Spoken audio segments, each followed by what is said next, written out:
XV amžiuje Ukmergės pilis buvo viena iš Deltuvos žemės tvirtovių prie Šventosios. Kryžiuočių kronikose minima nemaža žygių prieš Ukmergę.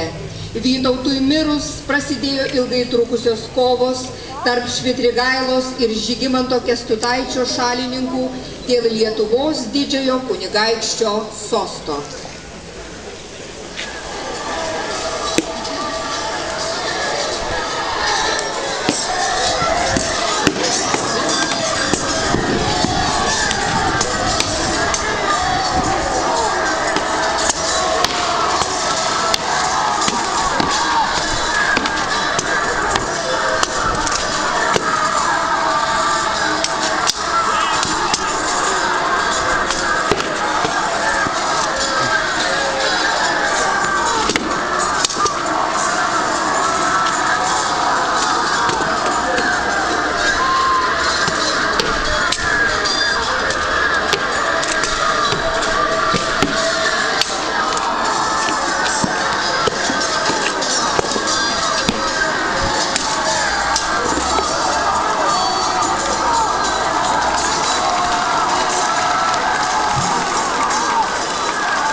Rugsėjo 1 dieną įvyko garsiosios Pabaisko kautynės.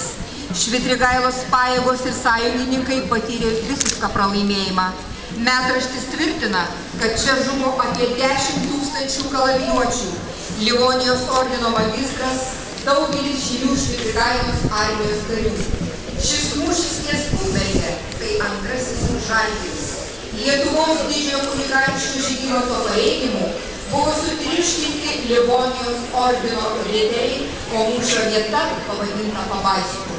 Pasibaigus kovoms su kryžiuočiais ir vietinių feodalų vidaus klaidams, medinė pilis sunyko.